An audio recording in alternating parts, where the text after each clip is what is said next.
우리 본문 다니엘서 8장 1절에서 8절의 말씀을 살펴봅니다. 늘 느끼는 바지만은 다니엘서를 강의하면서 제 스스로가 느끼는 것이 무엇이냐, 참 어렵다, 성경이 어렵다. 제가 신학을 전공했습니다만 여러분들 제 입장이 아닌 여러분의 입장이라도 참 말씀이 어렵죠. 여러분 오늘 본문 말씀을 저와 여러분들이 같이 교독을 했습니다만 이 말씀의 뜻이 여러분들 선뜻 이해가 갑니까? 이해가 잘 안 가죠? 저도 말씀을 준비하면서 상당히 어려움이 많습니다. 이 다니엘서를, 이게 사실은 다니엘이 받은 이상 중에 받은 환상이에요.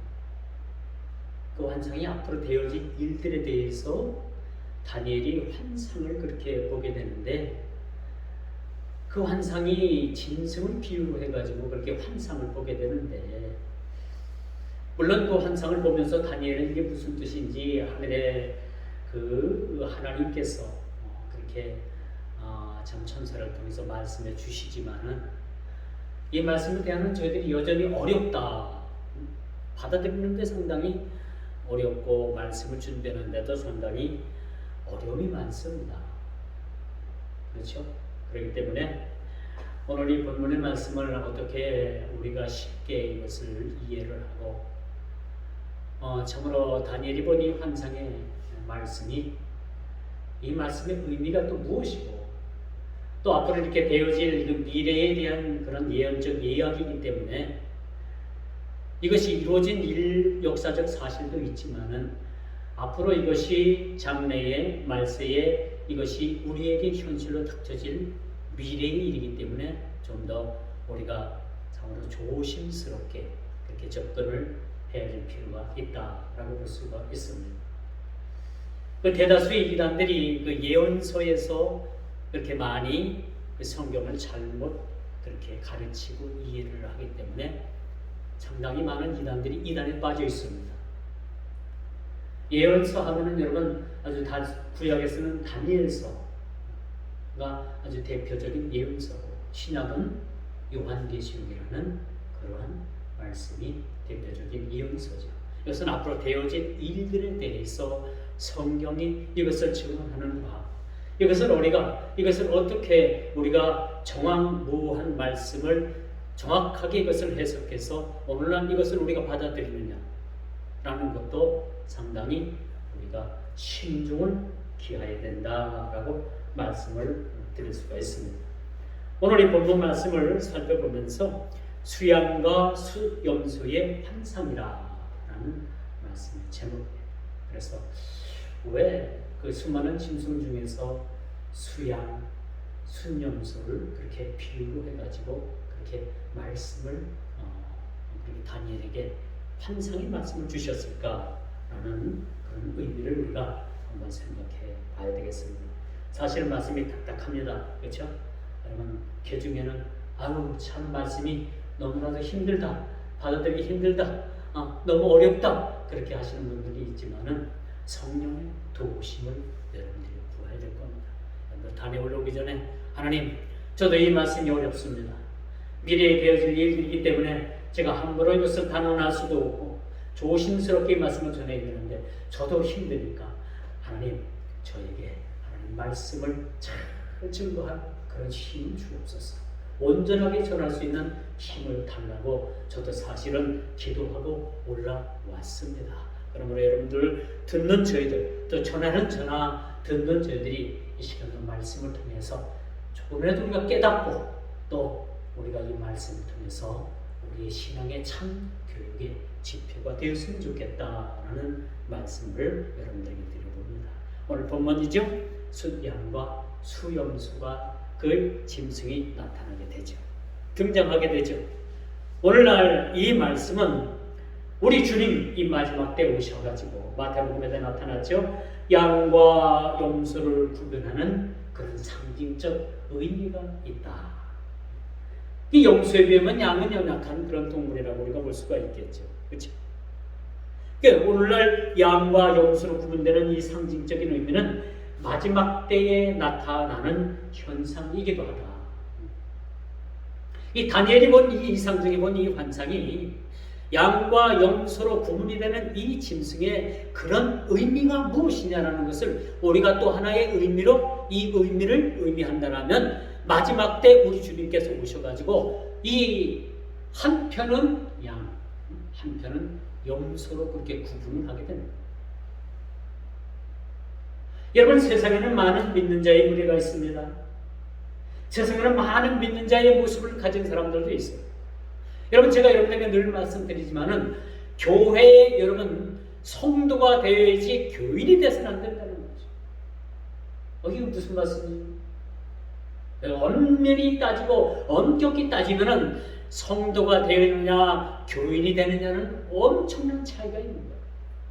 성도가 된다는 것은 하나님의 거룩한 길을 쫓아가는 것이고 이 땅에 하나님 나라의 구현을 위해서 살아가는 것이고 이 땅에 소망을 두고 살아가는 것이 아니고 하나님 나라의 소망을 두고 살아가는 사람들을 성도라 그렇게 얘기하지. 그렇죠? 근데 교인은 뭐예요? 교회는 나오지만 교회의 일원, 교회의 멤버십은 됐지만은 실질적으로 성도가 아닌 사람들도 세상 교회는 많이 있다라는 겁니다. 그렇기 때문에 우리 주님 마지막 때 오셔가지고 양과 염소를 구분하듯이 진짜와 가짜를 구분해서 칼날을 세워 놓으신다. 이게 중요한 얘기죠. 오늘 등장하는 염소와 양의 짐승의 모습에서도 우리는 이 말씀을 통해서 또 한 가지 우리가 교훈 삼아야 될 것이 뭐냐? 마지막 때는 우리를 이렇게 한편에는 오른편에는 양을 왼편에는 염소로 구분해서 세울 텐데 우리는 과연 어느 편에 속해 있는 그런 성도의 삶을 살아갈 것인가? 라는 것에 대해서 우리가 깊이 한번 생각해 봐야 하는 것입니다.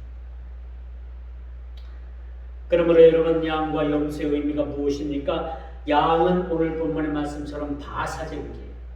바벨론 제국이 망했다고 했죠. 느부갓네살이 아주 그 강대국을 만들었던 느부갓네살이 만들었던 그 바벨론이 무너지고 바사와 메대와 바사라는 나라로 나뉘게 되는 거죠. 그렇죠? 오늘 양으로 비유되는 이 나라는 바사 제국입니다. 이 나라도 어떤 나라만큼 그렇게 오늘 헬라라는 염소의 의미를 상징하는 이런 나라만은 못하지만은 이 바사라는 나라도 엄청난 힘을 가졌어요. 양의 뿔을 가졌거든요. 뿔은 뭘 의미하는지 압니까? 힘, 권세를 그렇게 의미해주고 있어요. 여러분 그 신명기나 또 여러분 구약 성경을 보게 되면 뭐야? 출애굽기부터 시작해서 신명기, 여호수아, 그렇죠? 보면은 늘 제사법에 대해서 얘기하잖아요. 여러분, 제단의 뿔이 있습니다. 제단의 뿔 네 기퉁이에 뭔 형상이 그렇게 만들어져 있어요? 제단 네 기퉁이에 뿔이 만들어져 있는. 제단에 제물이 불살라지는 그 제단에 네 기퉁이에 뿔이 그렇게 만들어져 있는데 이 뿔은 뭐냐? 하나님의 권위를 상징, 힘을 상징한다고 말씀드릴 수가 있습니다. 여러분, 오늘 본문 말씀 비록 양이지만은 양에게 그 머리에 뿔이 있었습니다. 더 강력한 나라인 헬라 제국을 의미하는 이 염소에게도 강력한 뿔이 있었는데 이 짐승 두를 비교해 보니까 이 양보다는 염소가 훨씬 더 힘이 세고 강력한 힘을 가졌다라는 것을 오늘 말씀을 통해서 보여주고 있는 거죠. 그러므로 이 둘의 짐승의 싸움은 결국 힘이 센 짐승이 오늘 본문에 보니까 짓밟고 이겼더라. 그렇죠? 짓밟아 버렸더라. 그러니까 다시는 그 양이 모습이 회복하지 못하고 일어서지 못했더라라고 그렇게 말씀을 합니다. 결국은 뭡니까? 여러분, 그 보면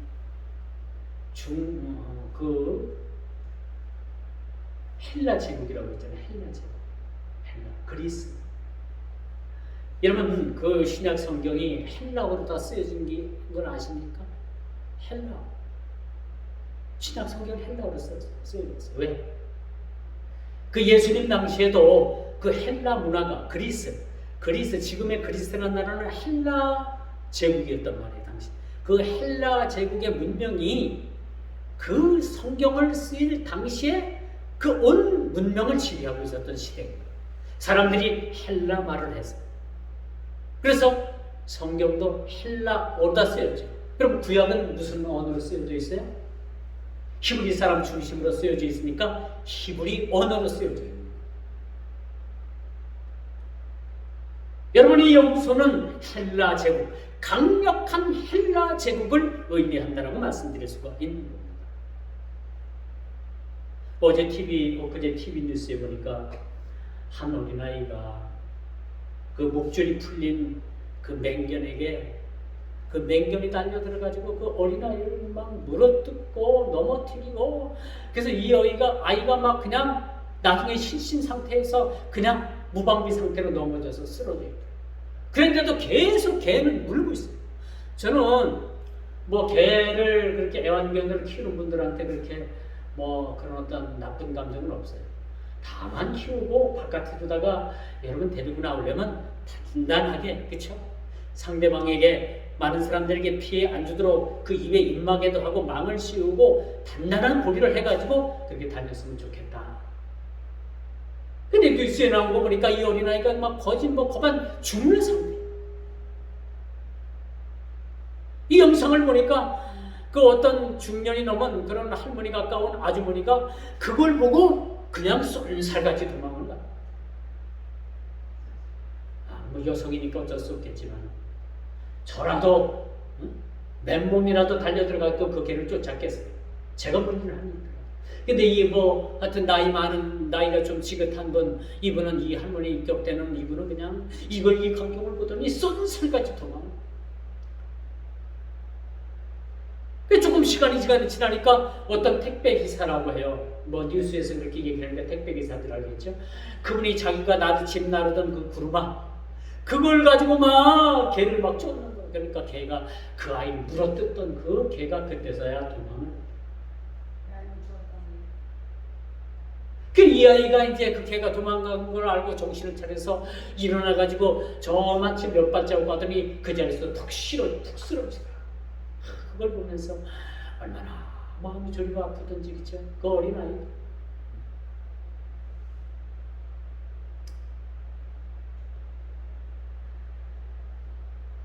이 아이가 얼마나 그럴 것이 두려움과 무서움과 얼마나 그 아픔 속에서 그 개에게 공격을 당했을까? 얼마나 아팠을까? 아무래도 이 어린아이는 아마 한동안 트라우마에 시달렸을 것 같아요. 그렇죠? 트라우마에 시달린. 근데 오늘 본문에 보면 이 염소라는 이 헬라 제국을 상징하는 이 염소는 엄청나게 강력한 그런 힘을 가지고 있어요.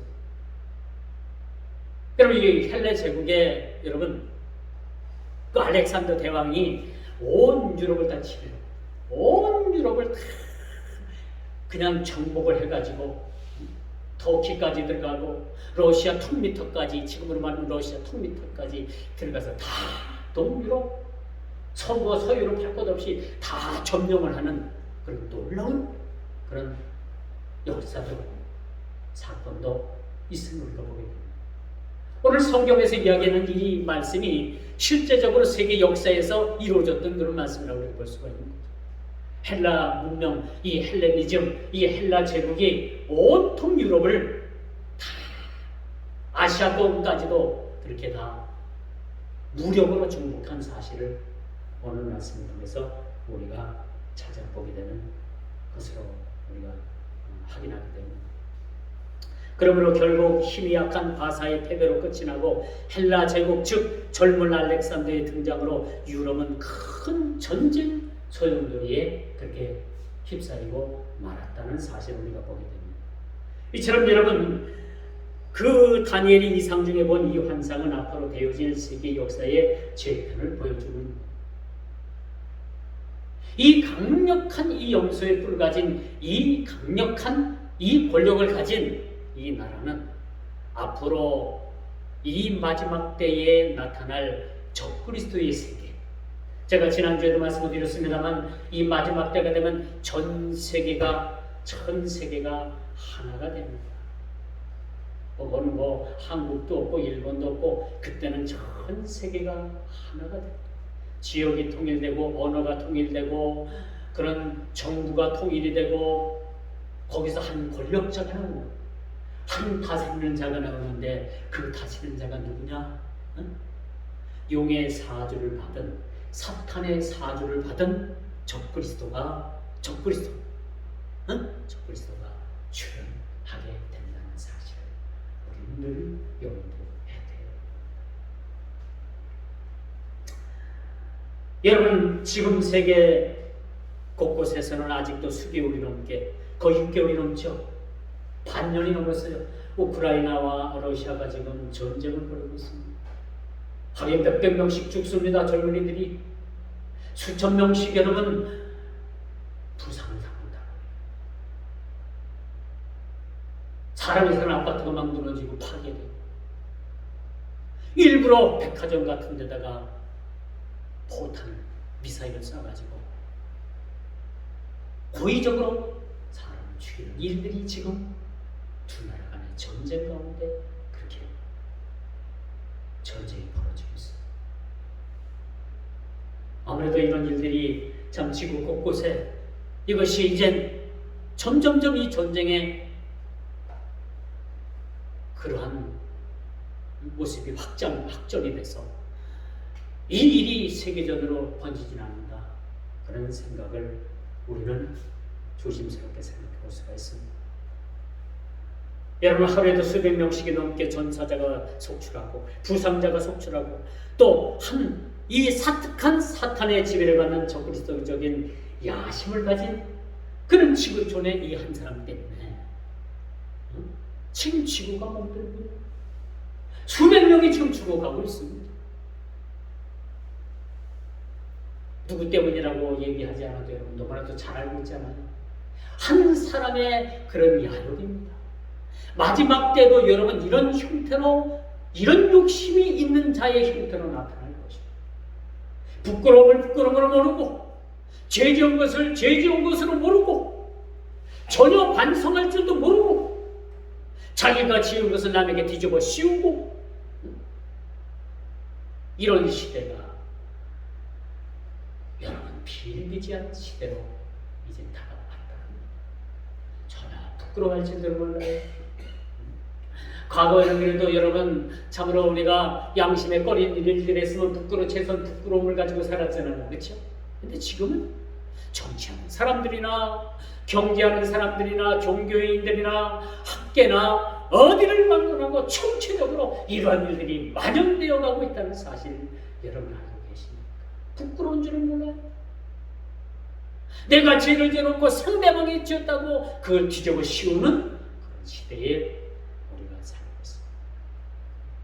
누구 하나 올바른 소리하고 누구 하나 양심 바른 소리하면은 그 사람 휴대폰을 쓸 수가 없대요. 문자 폭탄을 수천 번, 수만 번 많은 사람들이 막 그 문자 폭탄을 날려가지고 휴대폰을 쓸 수 없을 정도로 그렇게 만들어 버린다. 이런 시대에 우리가 살아가고 있습니다. 비단 이것이 정치적인 문제가 아니라 이것이 마지막 때에 나타나는 뭐예요? 서로 원망하고 죽이고 여러분 모든 그런 사이클 중에 하나라고 우리가 볼 수가 있는 거죠. 사랑하는 성도 여러분, 이제는 우리는 마지막 때를 살고 있는, 마지막 때를 달리고 있는 그런 시대에 우리가 살아가고 있다라고 말씀드릴 수가 있습니다. 여러분, 이런 죄들이 나와서 무엇입니까? 이런 죄는 인간의 역사는 에덴 동산에부터 치열한 수싸움이 벌어집니다. 먹어봐. 아니야, 하나님께서 먹지 말라고 했어. 아니야, 먹어봐. 이거 먹으면 너도 하나님과 같이 눈이 밝아져서 하나님같이 눈이 밝아져서 너도 모든 일들을 판단하게 될 것이라는 그런 사탄의 유혹이 이런 치열한 수싸움에서 인간이 졌습니다. 이 싸움은 단순히 선악을 알게 하고 취하는 문제가 아니라 이 싸움의 처음의 시작은 이제는 마지막 사는 저희들에게 있어서 이것은 치열한 영적인 싸움으로 번집니다. 이젠 여러분 먹고 사는 문제로 인해서 너무 연연하지 마세요. 아무래도 여러분들이 하루 세끼 먹지 못하겠습니까? 그렇죠? 좀 우리가 몸은 고달프더라도 이제 먹고 사는 문제는 여러분들도 해소되지 않았지 않습니까? 그래요, 안 그래요? 그렇죠?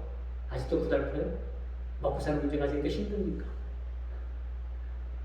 과거에는요, 여러분, 뭐 모두가 다 가난했겠지만 우리 목회자 목사의 세계도 너무나도 가난했잖아요.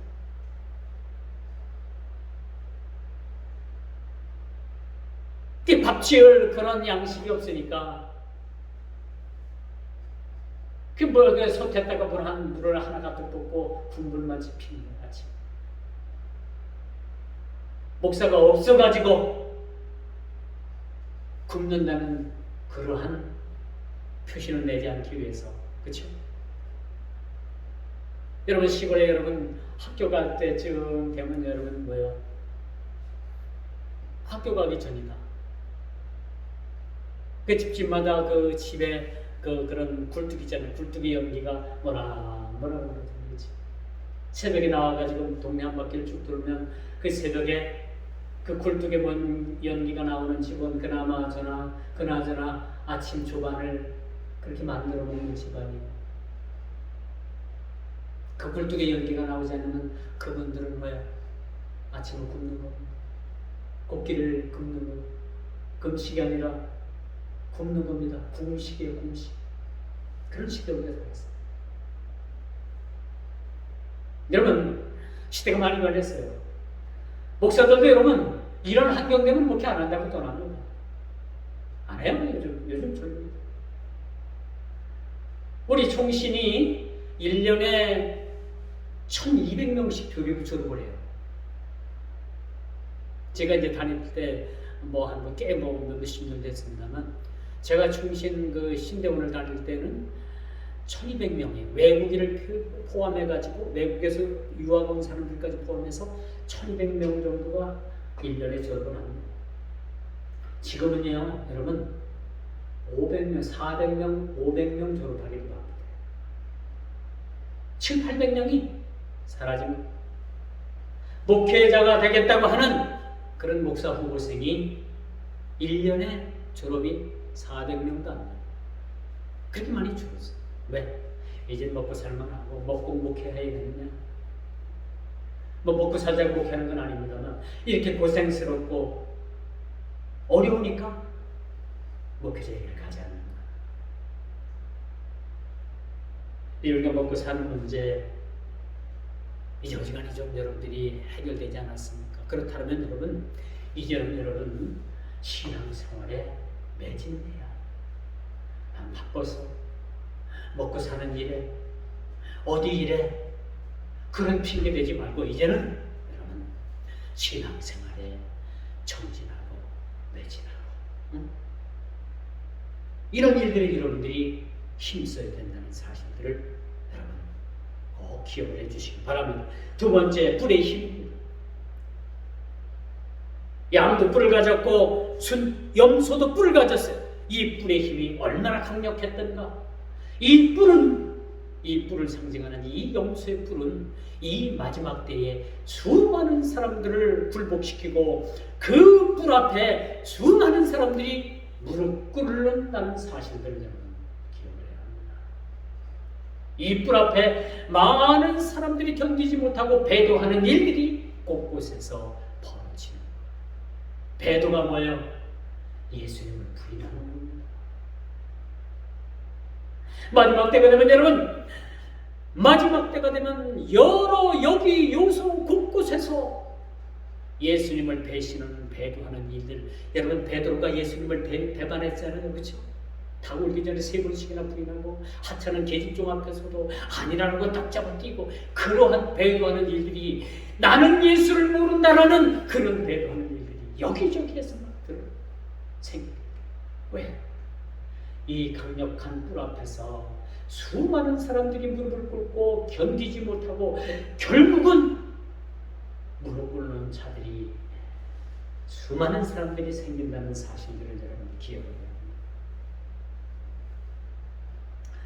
그런 반면에 여러분, 하나님 나라는 이렇게 강력한 뿔 앞에서도 이 하나님 나라는, 성경이 말하는 이 하나님 나라는 작은 씨앗 하나를 비유하고 있어요.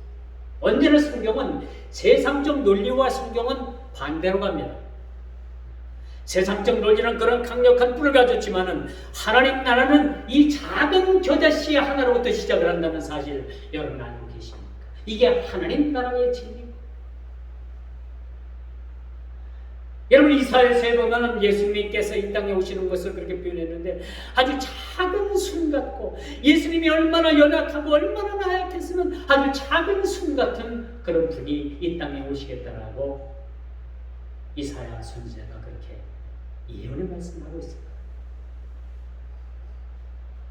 여러분, 천국은 아주 작은 겨자씨로 그렇게 비유를 하고 있습니다. 그렇다면 언제나 힘이 있고 언제나 강력한 것만이 진리는 아니라는 거예요. 그렇지 않습니까? 그렇지 않겠습니까? 여러분, 강한 새가 씨 부러지는 거예요. 그렇죠? 강한 새가 쉽게 부러져요.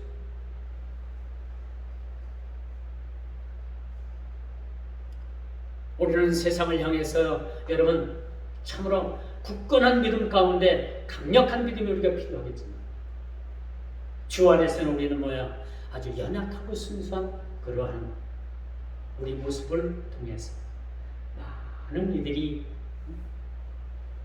우리 모습을 보고 주를 여러분 믿어야 된다라는 것도 우리의 삶입니다.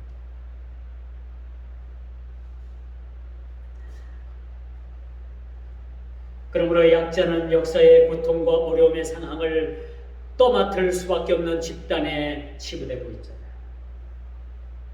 이렇게 양과같이 연약한 자들, 이런 자들은 피해를 볼 수밖에 없는 거죠. 오늘날 사회구조도 마찬가지입니다. 오늘날 이 자유경쟁 체제 속에서, 이 자본주의 체계 속에서는 여러분 힘있는 강력한 자들이 이 세상을 지배하게끔 되어 있는 겁니다. 권력자들이 세상을 지배하게 되어 있는 겁니다. 이제 강력한 뿔의 상징인 이 헬라 제국이 등장을 하고 젊은 알렉산더 대왕에 의해서 그의 제국은 확장에 확장을 거듭하고 있는 것이 오늘 본문 5절의 말씀. 본문 5절이 그 헬라 제국의 알렉산더 대왕을 비유해주고 있다고 말씀드릴 수가 있는 거죠.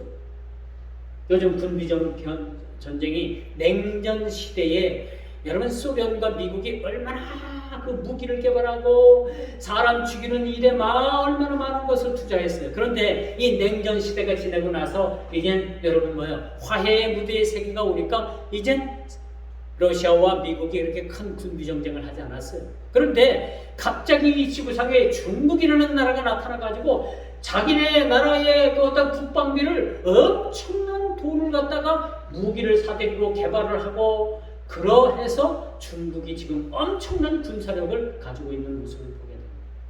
이걸 기점으로 인해 가지고 이제는 이 지구의 신냉전 시대가 도래하고 있는 겁니다. 러시아가 과거에 꿈꿨던, 과거에 그렇게 영광을 누렸던 소비에트 연방을 다시 꿈꾸고 있어서, 여러분 우크라이나나 이런 전쟁을 해서 땅을 지금 뺏으려고 하는 게 뭔 일인가 하면요, 다시 옛날의 소비에트 연방, 지금은 러시아라는 나라 단일 나라지만은 옛날의 소비에트 소련이라는 나라는 동유럽, 유럽 쪽을 다 잠식을 해가지고 하나의 연합국을 만들어서 한 나라 소련을 만드는 거예요. 지금 푸틴이라는 그런 인물은 과거의 소련의 그런 소비에트 연방의 그런 향수를 가지고 지금 우크라이나 나라를 침공했다는 사실 여러분 알고 계십니까? 다시금 옛날로 복귀하는 거예요. 다시금 무기를 만들고 다시금 전쟁을 하고 많은 사람들을殺伤을 하고 그런 신무기를 만들어서 세계를 지배하려고 하는 그런 논리의 힘이 지금 막 다시 죽었던 싹이 지금 돋아나고 있다는 사실입니다. 여러분, 북한의 핵폭탄은 이제 미국에서 어찌할 수 없는 그런 상황 지경까지 왔습니다. 북한의 핵폭탄을 제거하려면 옛날에 제거했었어야 되는 거예요. 이제는 북한의 핵기술이 너무너무 발전을 해가지고 이제는 뭐야, 북한의 핵을 쓰면 미국의 본토까지 막 떨어지는 상황까지 이제는 다다른 거예요. 이제는 어떤 상황이 된 겁니까? 미국도 이제는 북한을 함부로 할 수 어찌 할 수 없는 그런 상황까지 여러분 다다랐다는 사실 여러분 알고 계십니까? 더 불행한 것은 이 대한민국이라는 나라는 머리에 항상 핵폭탄을 이고 살아야 되는 거예요. 이게 우리에게 불행입니다. 여러분, 언젠가는 만들어 놓은 것은 다 쓰게끔 돼 있어요. 이 지구상에 만들어 놓은 핵폭탄은 언젠간 모두가 다 터지고 맙니다. 조심스럽지만은 이게 터지고 나면 지구에 종말이 오진 않겠는가? 이게 조심스럽게 생각해 볼 수도 있다.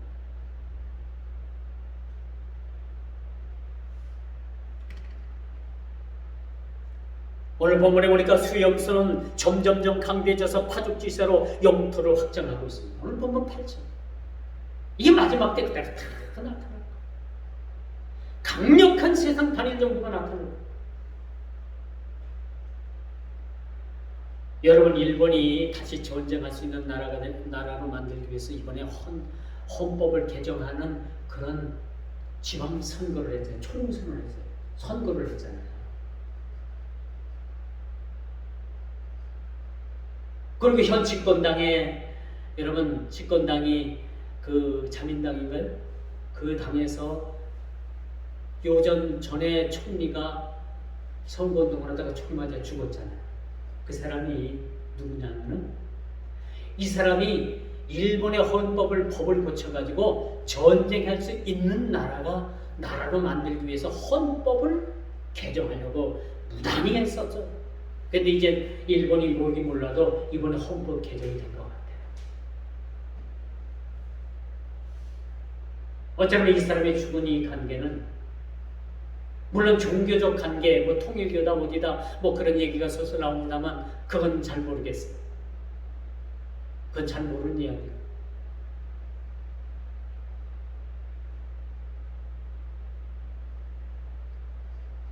이 사람이 죽은 것도 사실은 어떤 선미가 있지 않겠는가.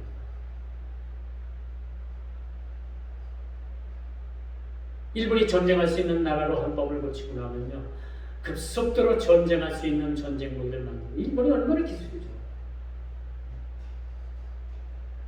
일본이 2차 대전 그 전쟁 중에서 잠수함도 만들고요, 군함도 만들고 다 만들었던 나라예요. 그 나라가 전쟁을 할 수 있는 나라로 이제 법이 개정되면은 어디로 오겠어요? 과거에 어른들이 그런 얘기를 하더라고요.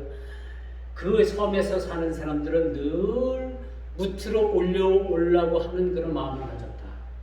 섬에 사는 사람들은요, 무트로 다 올라오려고 하는 마음이 늘 그것이 버려지지 않는데, 무트로 올라오려면 어디부터 올라와요? 대한민국 부산부터 올라와야 되겠죠. 원한 겁니다. 전쟁을 하게 된다면 다시 한번 세계는 전쟁 소용돌이 속에 그렇게 들어가게 되는 거예요. 오늘 우리가 본문을 살펴보면서도 이 마지막 때에 이런 전쟁의 모습들, 환란의 모습들, 여러분, 경제가 세계적으로 얼마나 파탄 지경에 눌려져 있습니까?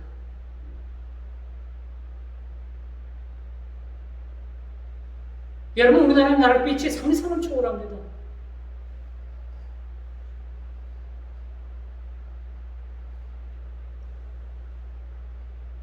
그런데 여러분, 오늘 본문을 보면서 이제 다음 주에 계속해서 말씀이 연결될 거지만, 이렇게 강력한 염소의 뿔이 누구를 대적하느냐?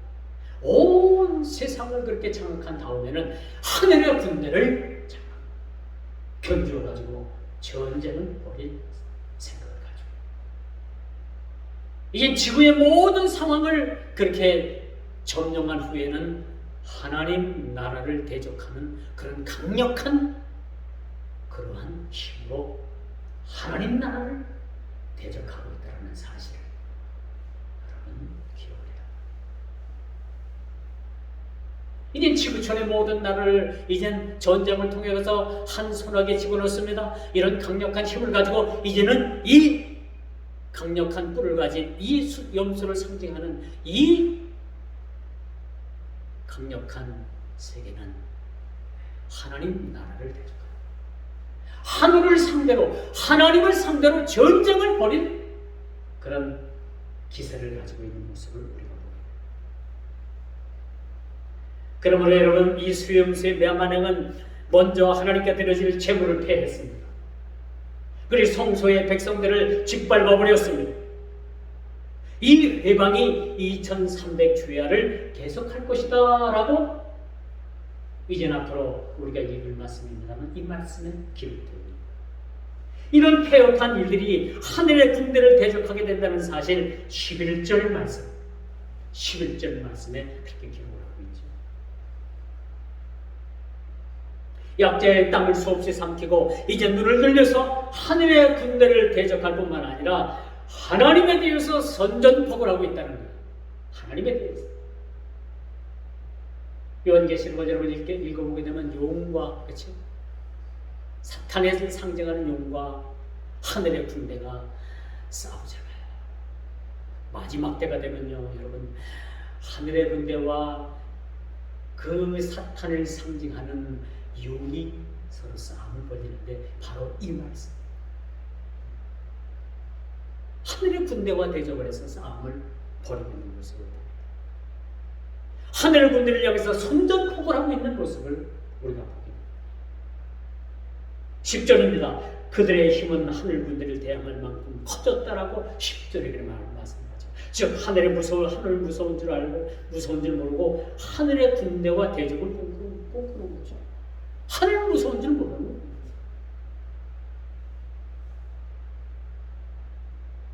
마지막 때가 되면 이런 상황이 이제는 진행이 되는 거예요. 여러분, 지금 세상 과학이, 세상 권력이 하나님을 지금 충분히 대적하고도 남는 그런 힘을 가지고 있어요. 그렇죠? 이젠 잠잠했던 세상이 하나님 나라를 향해서 이제는 뭐야? 길을 들 겁니다. 엊그제 유튜브에 보니까 키어 축제, 동성애자들 축제. 한쪽에서는 동성애들 축제들 막 그렇게 막 벌이고 있고, 뭐 오늘인가 또 한다는 거예요. 동성애 축제. 한쪽에서는 그 비를 다 맞아가면서 동성애 반대. 그렇죠? 이런 싸움이 여러분 이미 시작됐습니다. 이런 시대를 살아가고 있습니다. 이 마지막 때가 되면 여러분 말린다고 우리가 대모한다고 될 일도 아니고 사탄이 그 힘을 가지고 이제는 틀어집니다.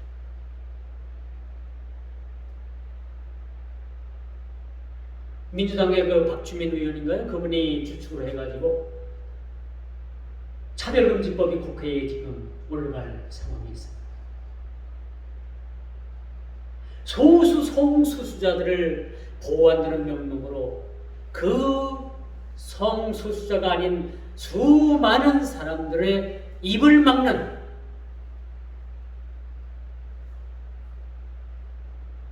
동성애가 잘못됐다라고 이야기하면 이제는 누구든지 법의 심판을 받아야 되는 그런 법을 지금 국회에서 통과시키려고 하는 가운데 있습니다.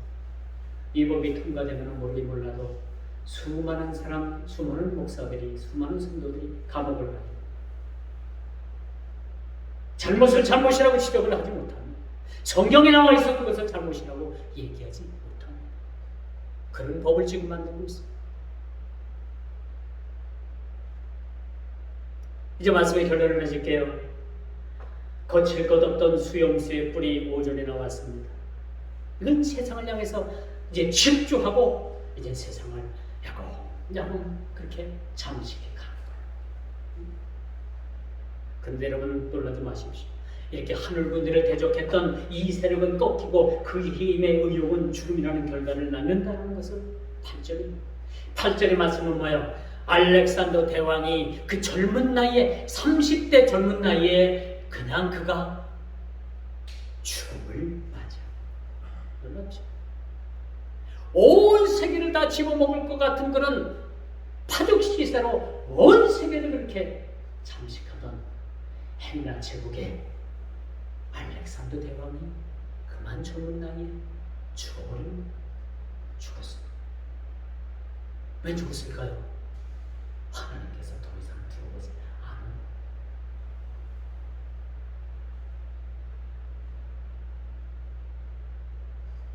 헬라 제국의 흥망성쇠를 그렇게 호령하던 알렉산더 대왕이 8절에 보니까 죽었습니다. 8절 잘 보셔야 돼요, 여러분. 알렉산더 대왕이 죽었다고 하는 게 아니라 8절이라는 말씀은 헬라 제국의 알렉산더 대왕이 그 젊은 나이에 죽은 것을 묘사하는 말씀이 바로 이 말씀인 거예요.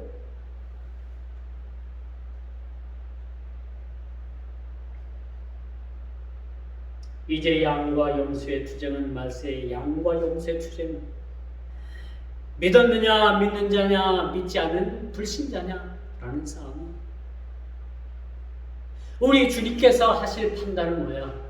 네가 세상을 얼마나 부자로 살았느냐, 네가 얼마나 높은 자리에 있었느냐, 네가 얼마나 부귀영화를 누리면서 살았느냐, 네가 뭔 맛있는 걸 먹고, 네가 뭔 좋은 것을 먹고, 네가 얼마나 좋은 자동차를 타고 다니고, 네가 얼마나 좋은 집에서 살았느냐, 그것을 기준으로 해서 판단하는 것이 아니라 응? 우리 주님의 판단은 그걸 가지고 판단하는 것이 아니라 네가 나를 믿었느냐, 네가 나를 믿지 않았느냐라는 걸 가지고 심판하신다는 사실. 이해가 갑니까? 이해가 갑니까? 우리 주님은 그걸 보는 거예요.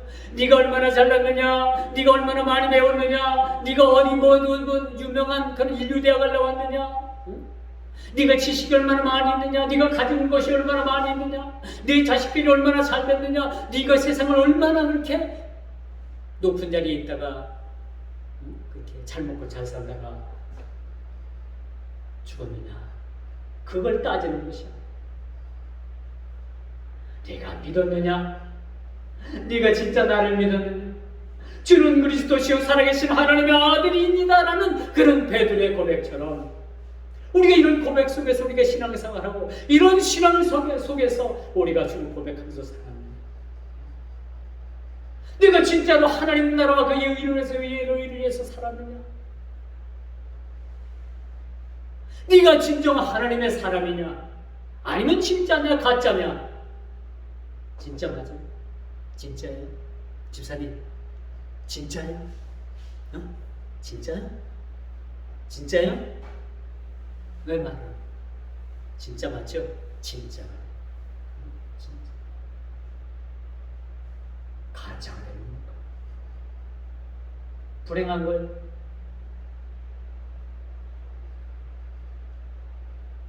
가짜로 판단이 나면 우리가 불행한 겁니다. 알곡 성도, 진짜 성도, 진짜 목사, 진짜 장로, 진짜 권사, 집사, 진짜 집사 되시기를 주의 이름으로 축원드리겠습니다. 기도합니다. 주님, 오늘도 귀한 말씀 주셨습니다. 말씀이 많이 어렵습니다.